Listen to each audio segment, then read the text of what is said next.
صدیق بھائی آپ کو سمجھنا ہو تو ایک تو کیا ہے آسمان سے نیچے ہی ہوگا یا وہ فضا میں وہ کیا ہے زمین سے اوپر ہوائی جہاز چلتا ہے، دوسرا بولتے تھے راکٹ، اور وہ راکٹ جاتا تھا عبداللہ بھائی تو چلا جائے اس کے بعد بھی کیا باقی رہتی تھی؟ وہ نشان ہے نا، تو یہ لکڑی بھی وہ نشان چھوڑ جاتی تھی، اس طرح جو ہے وہ پیچھے پڑتی تھی۔ تو قاری صاحب برطانیہ تشریف لائے، میں نے اپنے گھر دعوت دی، تو میں نے قاری صاحب سے حضرت الاستاذ سے عرض کیا، حضرت مجھے واو ادا کرنے میں اور پیش ادا کرنے میں بالکل تکلیف محسوس نہیں ہوتی، اور میں نے کہا اس کی وجہ حضرت آپ کی برکت ہے۔ میں نے کہا جب جب واو ادا کرتا ہوں پیش ادا کرتا ہوں آپ کو یاد کرتا ہوں۔ خیر وہ تو نے مذاق کہا میں نے، تو خیر کیا کہہ رہا تھا میں بھول گئے۔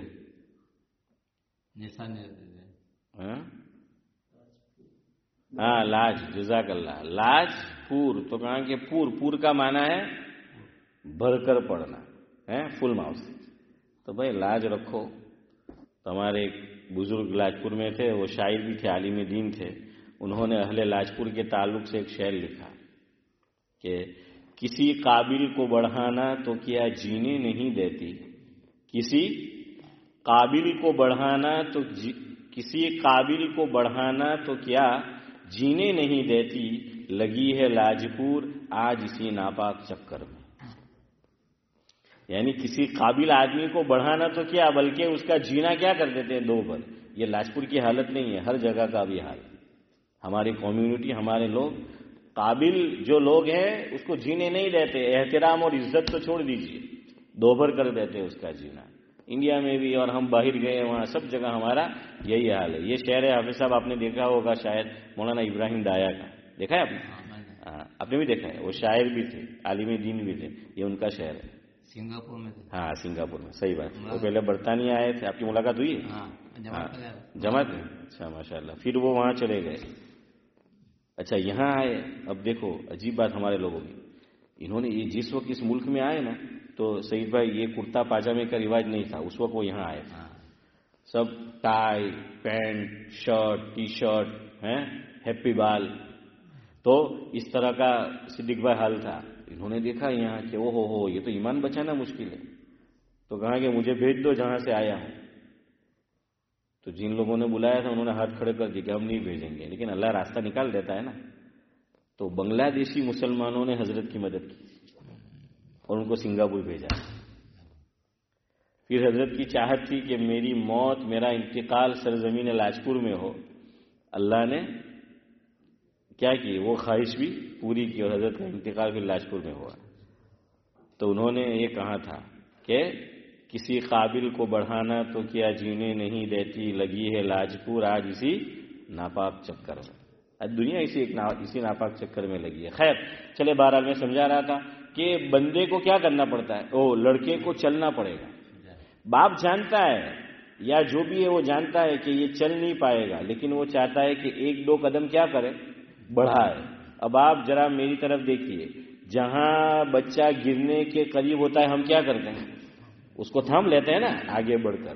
فرمایا یہی اس کا ترجمہ ہے، والذین جاہدوا فینا لنہدینہم سبلنا۔ اللہ فرماتے ہیں توفیق ہم اس وقت دیں گے، اللہ چاہے تو اس کے بغیر بھی، لیکن عام قاعدہ اللہ تعالیٰ کی طرف سے یہ ہے کہ توفیق کے لیے، ہدایت کے لیے راستہ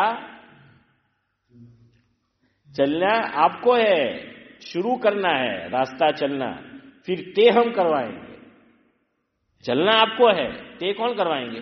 اللہ فرماتے ہیں ہم طے کروائیں گے، لیکن چلنا ہم کیسے بچوں کو طے کرواتے، پکڑ لیتے ہیں پھر اس کو ہاتھ پکڑ کر چلاتے ہیں کہ چلو یہ چل دیا نا۔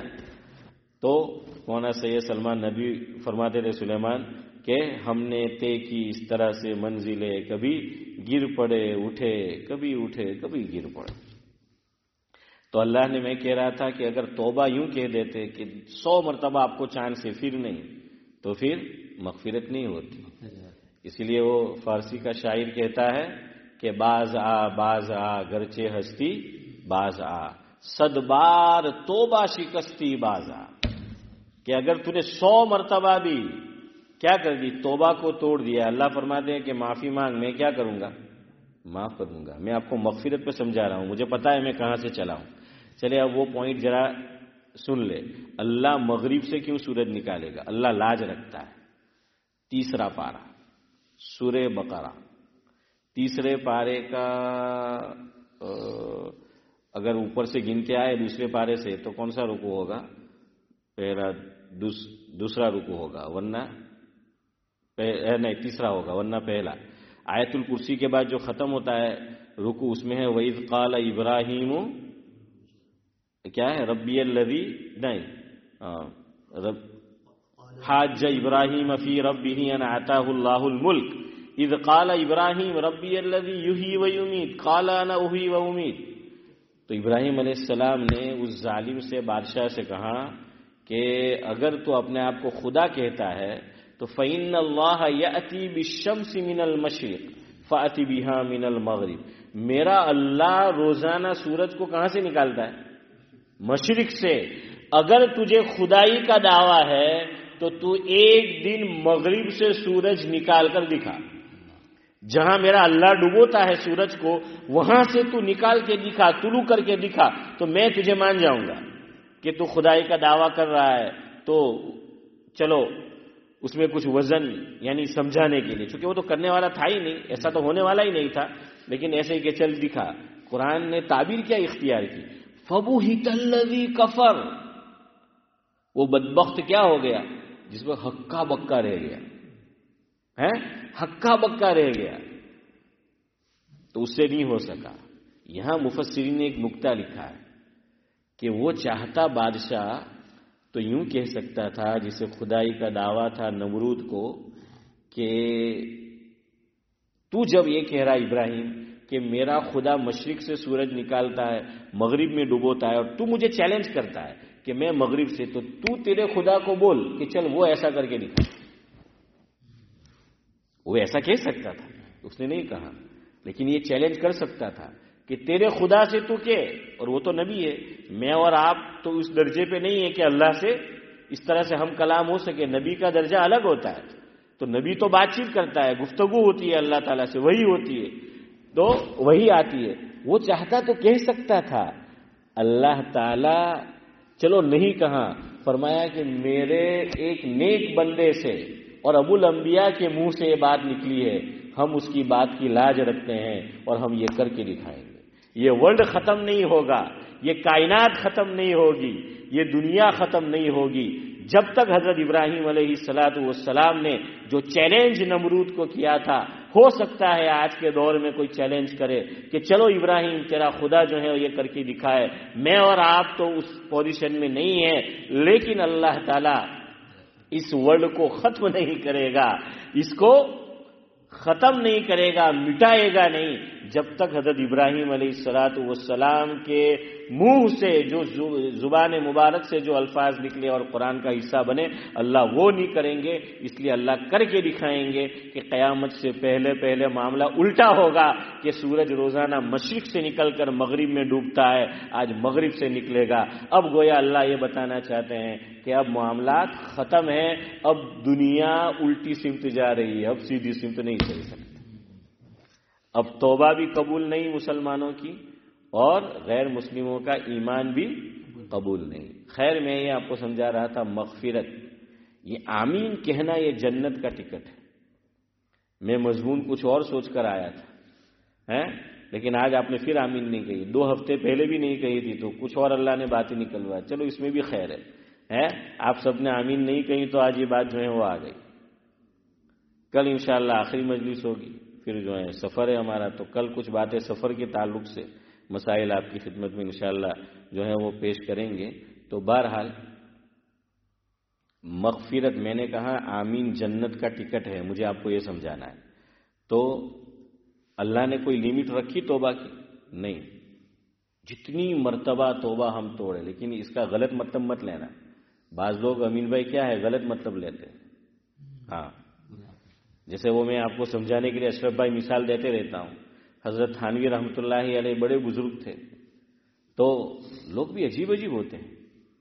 تو جو لوگ عبداللہ بھائی سٹے باز تھے، تو وہ انہوں نے ایک دن میٹنگ کی, مشورہ کیا, آج تو حضرت تھانوی کی خدمت میں جا کے سٹے کا نمبر معلوم کریں. لو ہے سٹا حرام ہے, اور جا کس کے پاس رہے, بزرگ کے پاس, کہ حضرت تھانوی ہمیں کیا دیں گے, نمبر دیں گے. اب دماغ کہاں کہاں چلتا ہے. حضرت تھانوی نے خدمت میں آئے, پوچھا کیوں آئے, حضرت سٹے کا نمبر معلوم کرا. کم وقت تو نکلو نکلو نکلو نکلو, حضرت نے بولا ہوگا 4-5 جتنی مرتبہ. تو کہنے لگے بعد میں, چلو کام ہو گیا. کیوں, حضرت نے بولا ہے نکلو نکلو نکلو. کتنی مرتبہ, 5 کا نمبر لگا. اب دیکھیے الٹا سمجھا ہے, الٹی سوچ, الٹی گنگا ہے, الٹی سوچ. تو یہ بھی اس کا مطلب یہ نہیں اللہ نے توبہ کا کیا ہے, جتنی مرتبہ گناہ کرو. تو حضرت تھانوی نے فرمایا ہے توبہ کی امید پہ گناہ نہیں کرنا. اور حضرت تھانوی نے فرمایا 2 چیزیں ہیں, ایک ہے گناہ کرنا, دوسرا ہے گناہ ہو جانا. فرق سمجھ رہے ہو, ایک ہے گناہ کرنا, دوسرا ہے گناہ ہو جانا. توبہ گناہ ہو جائے اس کے لیے, اللہ نے یہ نہیں کہا کہ گناہ کرو گناہ ہو جائے. جیسے کتابوں میں آپ دیکھنا, آپ کو میں یہ بالکل پکی بات کہہ رہا ہوں 100%, 16.5 آنا. کسی فقہ کی کتاب میں آپ کو یہ باب نہیں ملے گا کہ کوئی مسلمان نماز چھوڑ دے تو قضا کیسے کرنی ہے اس کا بیان, یہ نہیں ملے گا کہ نماز چھوڑ دے. کیوں, اسلام میں نماز چھوڑنے کا تصور ہے ہی نہیں, ہے ہی نہیں. میدان جنگ میں بھی نماز نہیں چھوڑ سکتے. یہاں ہے کہ نماز چھوٹ جائے. سمجھ آ رہا ہے دونوں میں, ایک ہے نماز چھوڑ دینا, ایک ہے نماز چھوٹ جانا. ایک ہے ہم ٹرین یا ہوائی جہاز پکڑنے والے ہیں, ایک ہم نے چھوڑ دیا, اور ایک یہ کہ وقت پہ نہیں پہنچے تو کیا ہوا, چھوٹ گیا. فرق ہے نا دونوں میں, چھوڑ دینا چھوٹ جانا. فرمایا نماز چھوٹ جائے تو کیسے قضا کرنی ہے, نماز اسلام میں چھوڑنا ہے ہی نہیں. اسی طرح گناہ ہو جانا اور گناہ کرنا, گناہ ہو جائے تو توبہ ہے, گناہ کرنا نہیں ہے. کیوں, اگر ہم توبہ کی امید پر کریں گے, کیا معلوم کہ ہم اگلے پل زندہ بھی رہیں گے کہ نہیں, توبہ کی توفیق ملے گی بھی نہیں. یہ قریب میں ہمارے الیاس بھائی شیخ رہتے تھے, ابھی نوساری گئے تھے, شادی کا موقع, آپ میں سے کچھ لوگ جانتے ہوں گے, ان کا انتقال ہو گیا ابھی نوساری میں. شادی میں گئے تھے, اوپر چڑھے, مکان تھا, غسل کیا, بات کیا, اور ایک دم سے ہارٹ اٹیک ہوا, انتقال کر گیا. اومینی کاپ کرتے تھے الیاس بھائی شیخ, جانتے ہو. شادی کا موقع ہے, ان کو پتہ بھی نہیں ہوگا کہ میری موت مجھے انڈیا لے جا رہی. مجھے بھی کیا پتا, اور آپ کو بھی کیا پتا ہے. اور شاعر نے کہا ہے, آگاہ اپنی موت سے کوئی بشر نہیں, آگاہ اپنی موت سے کوئی بشر نہیں, سامان 100 برس کا ہے کل کی خبر نہیں. ہمارے حضرت فرماتے تھے کہ شاعر نے ایک جملہ بدل دو کہ آگاہ اپنی موت سے کوئی بشر نہیں, سامان 100 برس کا ہے پل کی خبر نہیں. ان کی تو اتنی عمر بھی نہیں تھی. شادی میں گئے تھے, ہمارے شعیب بھائی بودھی آپ کے بھائی نے بھی اس میں آج شرکت کی, میری بات ہوئی, وہ بھی گئے تھے جنازے. شاید ان کا لڑکا یا کوئی پڑھنے آتا تھا, ہاں, وہ کس کو معلوم تھا.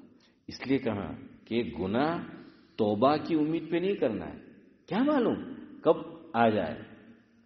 ایک اور شاعر کہتا ہے کہ انسان ایک بلبلا ہے پانی کا. بلبلا جانتے ہو, پانی میں جو ہوتے بلبلا, کتنی دیر رہتا ہے بس. شاعر کہتا ہے انسان ایک بلبلا ہے پانی کا, کیا بھروسہ ہے زندگانی کا. حضرت سلیمان علیہ السلام کی کہاں موت آئی تھی پتہ ہے؟ ادھر میری طرف دیکھو, ایک لکڑی تھی یوں, حضرت سلیمان علیہ السلام یوں, بیت المقدس تعمیر ہو رہا تھا اور حضرت اس کی نگرانی کر رہے تھے. جنات بھی شامل تھے تعمیر میں, وہ کر رہے تھے تعمیر. موت آئی, ختم. پتہ کب چلا ہے پتہ ہے؟ وہ لکڑی جو تھی اس کو دیمک نے کھا لیا, اور لکڑی گر پڑی تو کوئی پتہ ہے کہ موت کہاں ہے. حضرت جی مولانا یوسف صاحب رحمۃ اللہ علیہ دین کی دعوت کے لیے نکلے, کہاں, پاکستان گئے, انتقال ہو گیا. حضرت مفتی محمد تقی عثمانی صاحب دامت برکاتہم العالیہ کے خطبات میں ہے، مفہوم ہے، ان کے والد صاحب کی جو مشہور زمانہ تفسیر قرآن کی معارف القرآن، ایک صاحب ریٹائر تھے، امریکہ سے آئے اور اللہ سے عمرہ کے لیے گئے اور دعا کی طواف کرتے کرتے، اللہ اپنی زندگی ویسی ہی گزاری، ریٹائر ہو گیا ہوں، تو نے بہت دنیا دی ہے، اب مرنے سے پہلے کوئی تو مجھ سے ایسا کام لے لے کہ تو راضی ہو جائے، کوئی ایسا کام لے لے تو مجھ سے۔ ادھر حضرت مفتی تقی صاحب فرماتے ہیں کہ میں پہنچا، اللہ کا نظام دیکھیے اشرف بھائی، وہ امریکہ سے پہنچے، ریٹائر ہے، پڑھے لکھے آدمی ہے، انگلش پرفیکٹ، بہت خوب، اعلیٰ، اور وہ وہاں طواف میں یہ دعا کر رہے ہیں، اللہ تو مجھ سے کوئی دین کا اب کام لے لے کہ تجھے منہ دکھانے کے قابل ہو جاؤں۔ یہاں مجھے ایک بات یاد آئی، ہمارے حضرت فرماتے تھے مولانا ابرار احمد صاحب دلوی رحمۃ اللہ علیہ، وضو میں ہمیں کیا دھونا ہے؟ ہاتھ بھی دھونا ہے، اس کے ساتھ ساتھ منہ بھی۔ فرمایا یہ منہ کیوں دھلایا جاتا ہے؟ پتہ ہے ہمارا منہ اس قابل نہیں ہے کہ اللہ کے گھر میں ہم آئے، مسجد اللہ کا گھر ہے، فرمایا دھلوایا گیا تاکہ اللہ کو دکھانے کے قابل ہو جائے۔ اللہ اکبر، کیا کیا نتائج نکالتے ہیں۔ تو یہ دیکھیے دعا، لوگ کہتے ہیں نا دعا قبول نہیں ہوتی، رہے اللہ ایسے قبول کرتا ہے۔ مفتی تقی صاحب فرماتے ہیں میں بھی عمرہ کرنے کے لیے گیا، میں اللہ سے دعا کر رہا ہوں کہ اللہ کوئی انگلش اچھی جاننے والا بندہ مل جائے کہ معارف القرآن کا کیا ہو جائے، انگلش ٹرانسلیشن حسن بھائی ہو جائے۔ ادھر یہ دعا کر رہے، ادھر یہ اللہ نے ملا دیا اور کام شروع ہو گیا۔ مجھے اگلی بات بتانی ہے، نیک کام شروع کیا۔ انتقال صدیق بھائی سنو کہاں آ کر ہوا، دوسرا پارہ سورہ بقرہ، اس میں آیت ہے وَلَنَبْلُوَنَّكُمْ بِشَيْءٍ مِّنَ الْخَوْفِ وَالْجُوعِ وَنَقْصٍ مِّنَ الْأَمْوَالِ وَالْأَنفُسِ وَالثَّمَرَاتِ وَبَشِّرِ الصَّابِرِينَ الَّذِينَ إِذَا أَصَابَتْهُم مُّصِیبَۃٌ، یہاں تک پہنچے، آگے کیا ہے؟ قَالُوا إِنَّا لِلَّهِ وَإِنَّا إِلَيْهِ رَاجِعُونَ۔ اس کی تفسیر انگلش میں نہیں کر پائے، خود اس کی تفسیر ہو گئے، خود اس کی تفسیر ہو گئی۔ کوئی بھروسہ ہے؟ نیک کام کرو، غلط کام کرو، کوئی موت کا بھروسہ نہیں۔ اللہ تعالیٰ الیاس بھائی کی بھی جو ہے شیخ ان کی مغفرت فرمائے، کروٹ کروٹ چین و سکون نصیب فرمایا، جنت الفردوس میں اعلیٰ مقام نصیب فرمایا، پسماندگان کو صبر جمیل و اجر جزیل جو ہے وہ عطا فرمائے۔ تو گناہ اس بنیاد پر نہیں کرنا ہے۔ 2 منٹ اخیری خلاصہ، آمین کیوں کہنا ہے اور یہ جنت کا ٹکٹ کیوں ہے؟ جنت میں جانے کے لیے کس کی ضرورت؟ مغفرت کی۔ حضرت عائشہ رضی اللہ تعالی عنہ، حضور اکرم صلی اللہ علیہ وسلم نے فرمایا، ابن ماجہ کی غالباً روایت مفہوم ہے، فرمایا کہ کوئی بندہ بھی اللہ کی رحمت کے بغیر جنت میں نہیں جائے گا۔ حضور نے یہ حدیث بیان کی۔ حضرت عائشہ نے سوال کر لیا، حضرت آپ کا درجہ تو بہت بڑا ہے، بعد از خدا بزرگ تو یہ قصہ مختصر، کیا آپ بھی اللہ کی رحمت کے بغیر جنت میں نہیں جائیں گے؟ فرمایا عائشہ میں بھی نہیں۔ تو مغفرت یہ اللہ کی کیا ہے؟ رحمت ہے۔ تو مغفرت مل گئی، ہم دعا میں کیا کہتے ہیں؟ میرے والد کی مغفرت فرما، فلاں کی مغفرت فرما، تو کیا مطلب اس کا؟ ارے سمجھ رہے ہو کچھ؟ یعنی جنت عطا فرما۔ تو مغفرت گویا کہ یہ راستہ ہے کہاں پہنچنے کا؟ جنت کا۔ اس لیے آمین کہا کرو۔ اب سے انشاءاللہ یار زندہ صحبت باقی، جب بھی سورہ فاتحہ کی تلاوت تو زور سے، وہ ہمارے حضرت مفتی کفایت اللہ صاحب رحمۃ اللہ علیہ فرمایا کرتے تھے، احناف میں ایک بیماری ہے کہ وہ نماز میں آمین آہستہ بولتے ہیں تو بعد میں جہاں زور سے بولنی وہاں بھی نہیں بولتے۔ تو فرمایا کہ اے احناف، کہ اہل احناف کیا کرو، ارے نماز سے باہر تو شافی بنو۔ ہے اشرف بھائی، نماز سے باہر کیا بننا ہے؟ شافی جو ہے وہ بننا ہے۔ چلے میری اس دعا پہ آمین کہہ دے، اللہ تعالی ہمارے ساتھ بھی، اور یہ دعا مانگا کرے اپنی زبان میں۔ ہمارے حضرت مولانا ابرار احمد صاحب دلوی رحمۃ اللہ علیہ ایک دعا کیا کرتے تھے، بڑی پیاری چھوٹی سی دعا، اے اللہ چھوٹ جائے نردوش، اے اللہ چھوٹ جائے نردوش اور پہنچ جائے فردوس۔ یاد رہے گی دعا؟ چلو بولو میرے ساتھ، اے اللہ چھوٹ جائے نردوش اور پہنچ جائے فردوس۔ زندہ رہے تو پھر کل ملیں گے میرے دوست۔ سبحان اللہ بحمدہ، سبحانک اللہم وبحمدک، نشہد ان لا الہ الا انت۔